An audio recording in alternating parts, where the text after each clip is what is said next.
Okay, so student, today we are going to learn about the chemical reaction and equation. This is the part number 2. In this reactions, we are mainly going to learn about the types of reaction. Types of reaction. Okay, so till now we studied about the what is reaction, how to balance the equation, what is the balancing equation that we have studied. So in these the types of reaction, we are mainly going to learn about the 5 types. Okay, which are the 5 types? Combination reaction, decomposition reaction, displacement reaction. Okay, decomposition reaction. What is decomposition reaction? In which more reactions combine to form a single product. No, it is a combination reaction. Combination. I asked about the decomposition reaction. In these two or more products are formed by one reaction. हाँ, that means the one reactor is getting split into the n number of products. ठीक है? अभी जैसे कि हम जो खाना खाते हैं फिर वो डाइजेस्ट होता है, राइट? फिर डाइजेस्ट होने के बाद it gets convert into the protein, fats, lipid, carbohydrate, vitamins, minerals, everything, right? So basically it is also the reaction of decomposition reaction. मतलब इसमें क्या है, रिएक्टेंट कितने हैं? हमने रिएक्टेंट कितना है? एक है. डिकम्पोजिशन रिएक्शन में रिएक्टेंट कितना है? 1. हमने रिएक्टेंट सा दिया 1, हमने प्रोडक्ट सा दिया 2 और मेनी. ठीक है, अंडरस्टूड? अंडरस्टूड. ये इस तरीके से याद रखना है, right? In your exam you will get a question कि write the types of reaction and they will give the so many reactions. So वहां पे हमें क्या लिखना है? अगर सिंगल रिएक्टर है तो आप आंखें बंद करके उसमें लिखना है डिकम्पोजिशन रिएक्शन. समझे? आंखें बंद करके आपको क्या लिखना है? Decomposition reaction. अगर यहीं पे, अगर जैसे मैं आपको उसका और एक एग्जांपल देती हूँ आपको, जैसे कि we eat sugar, right? C12H22O12, right? हाँ, वो एक बॉन्ड बनाएगा तो वो 11 आएगा. ठीक है, it's nothing but the sucrose, क्योंकि ग्लूकोज का फॉर्मूला क्या है? C6H12O6. तो ये क्या है? C12H22O11, ये सुक्रोज है. ये स्प्लिट हो रहा है, लाइक ये कैसे स्प्लिट हो रहा है? 12 कार्बन प्लस H2O, राइट? ये कितने H2 देगा? 11 H2O देगा, क्योंकि 11 2 22, तो ये 22 है, बराबर? देखो यहाँ पे भी रिएक्शन बैलेंस है कि नहीं, चेक करो. 12 carbon 12 carbon, 11 2 22, 22 hydrogen, 11 oxygen 11 oxygen, right? तो यहाँ पे क्या है? एक रिएक्टेंट है, 2 और मेनी प्रोडक्ट्स है. अंडरस्टूड? ओके. सो जहां पे रिएक्टेंट एक ही है वो क्या है? Decomposition reaction. क्या है वो? हाँ. देन उसके बाद जहां पे रिएक्टेंट 2 है और प्रोडक्ट एक ही है, राइट, वो क्या है? जहां पे रिएक्टेंट 2 है, this is the combination reaction. इसमें क्या है? जो आपके रिएक्टेंट है वो कितने हैं? हाँ, ये 2 और मोर. ठीक है, मतलब मिनिमम 2 तो है ही, बट 2 से ज्यादा भी हो सकते हैं. और उसका जो प्रोडक्ट है वो कितना है? ओनली 1. ओनली 1. ठीक है. अभी जैसे इसका एग्जांपल मैंने आपको दिया था, अभी जस्ट दिया था, ये ऐसे 2H2 plus O2 will give the 2H2O. Product कितने, रिएक्टेंट कितने हैं? प्रोडक्ट कितना है? राइट, समझ में? तो ये एक ही है, प्रोडक्ट इसका एक ही है. जहां पे आपको ये चीज हमेशा याद रखना, जब मैंने आपको बोला जो क्वेश्चन आपको आएगा कि टाइप्स ऑफ रिएक्शन में, जहां पे आपको एक रिएक्शन दिखेगा आप डायरेक्टली लिखना डिकम्पोजिशन रिएक्शन. जहां पे आपको प्रोडक्ट एक दिखेगा डायरेक्टली लिखना कॉम्बिनेशन रिएक्शन. अंडरस्टूड? अभी इसके बाद जो है, अभी इसके बाद और अपने कौन से रिएक्शन है? Right, displacement reaction. ओके, अभी मैं डिस्प्लेसमेंट रिएक्शन का यहाँ पे करती हूँ. इन द डिस्प्लेसमेंट रिएक्शन, वो उसके नाम से ही बता रहा है. क्या बता रहा है वो?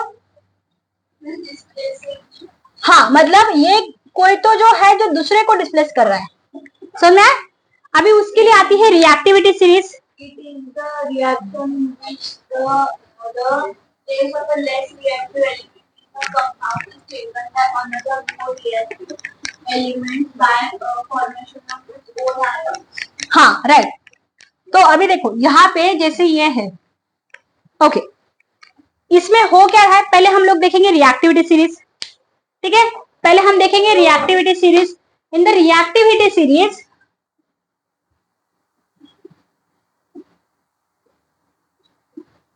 ओके, अभी देखो इसका जो है बहुत अच्छा सिंपल सा फॉर्मूला है, वो मैं आपको बताती हूँ। हाँ, इसमें देखो कैसे करेंगे हम लोग, कटरीना नाचे, कटरीना नाचे लेजी, कार मांगे अल्टो जेन फरारी सेंट्रो, ठीक है, पब्लिक हुई क्यूरियस, हग अग आउ, और लास्ट में याद रखना प्लैटिनम।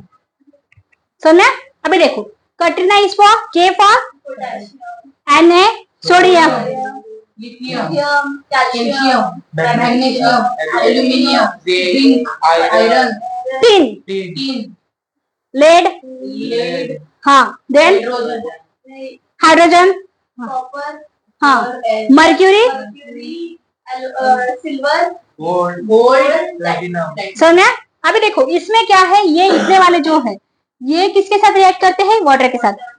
यहाँ तक, यहाँ से लेके इस लेड तक जो है वो एसिड, हाँ, all are react with oxygen except this platinum. सबसे लेजिएस्ट है, उसको कोई काम धंधा नहीं है, सबसे लेजिएस्ट है वो, ठीक है, आप जैसा, ठीक है। हाँ, अभी देखो क्या याद रखोगे, कटरीना, मेरे पीछे बोलो, ठीक है, कटरीना नाचे। हाँ देखो मैं फिर से एक बार बोलती हूँ, एक ही इसमें बोलना, मैं तीन तीन चीजें बोलूंगी, वही आप बोलना, ठीक है। कटरीना नाचे लेजिम, कटरीना कार मांगे अल्टो जेन फरारी सेंट्रो, पब्लिक हुई क्यूरियस, हग अग आउ, एंड देन लास्ट में याद रखना प्लैटिनम, ठीक है, जो कुछ काम नहीं करता वो प्लैटिनम है, अंडरस्टूड। तो इसमें क्या होता है डिस्प्लेसमेंट रिएक्शन में, जिसकी रिएक्टिविटी हायर है वो लोएस्ट वाले को रिप्लेस करता है, सिंपल। हाँ, मतलब यहाँ पे देखो, क्या ये मैग्नीशियम ये पोटेशियम को रिप्लेस कर सकता है? नहीं, क्योंकि वो रिएक्टिविटी सीरीज में छोटा है, समझे। हाँ, तो ये बेसिकली पोटेशियम जो है वो मैग्नीशियम को रिप्लेस करेगा, मैग्नीशियम पोटेशियम को नहीं करेगा, अंडरस्टूड। हाँ, मतलब जो बड़ा वाला है वो छोटे वाले को हटा देगा। जैसे अभी सब you all people are in 10th standard, तो अगर आपके सामने अगर कोई 3rd स्टैंडर्ड का बच्चा है, आप उसको फटाक से भगा दोगे, राइट। बट क्या एक 3rd स्टैंडर्ड का बच्चा एक 10th स्टैंडर्ड के बच्चे को भगा सकता है? नो, तो वही हो रहा है। समझा, ये स्ट्रॉन्गेस्ट है, ये स्ट्रॉन्गेस्ट है, इसके लिए वो छोटे वाले को रिप्लेस कर रहा है, अंडरस्टूड। इसको बोलते हैं रिएक्टिविटी सीरीज। ओके, तो यहाँ पे अभी जैसे हम लोग रिएक्शन देखेंगे, इसमें देखो हम लोग कौन से रिएक्शंस आपको ये कर सकते हैं। जैसे अगर मैंने बोला CuSO4, क्या है ये CuSO4? Sorry, copper sulphate. हाँ, अभी देखो Cu कहाँ पे है, बराबर, और Fe कहाँ पे है, बराबर, तो ये Fe इसकी जगह ले सकता है। हाँ, तो ये क्या बनाएगा, FeSO4 प्लस Cu, हो गया डिस्प्लेस। बट क्या ये रिएक्शन में ऐसा देती थी, FeSO4 प्लस Cu, तो क्या ये पॉसिबल था?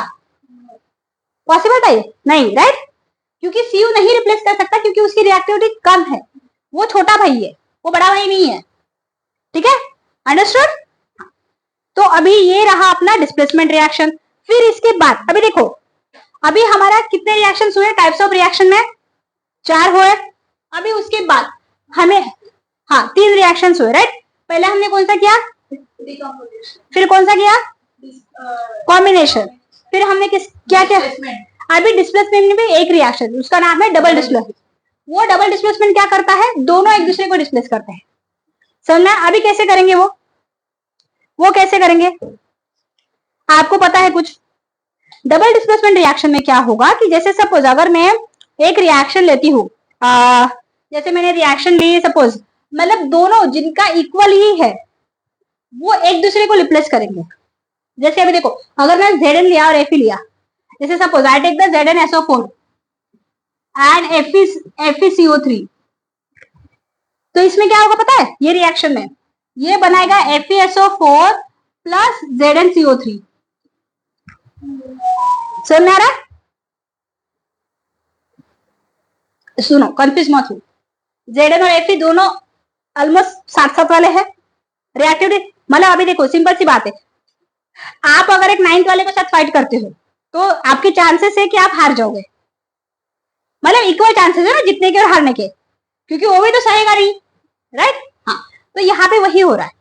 ये सल्फेट जो है वो Fe के साथ जा रहा है और ये कार्बोनेट जो है जिंक के साथ जा रहा है। तो ये फॉर्म करा जिंक कार्बोनेट और ये फॉर्म करा FeSO4। समझ में? इसको बोलते हैं डबल डिस्प्लेसमेंट रिएक्शन। दोनों ने एक दूसरे की जगह चेंज कर ली।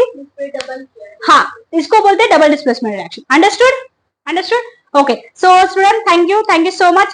Please like, share and subscribe to our channel.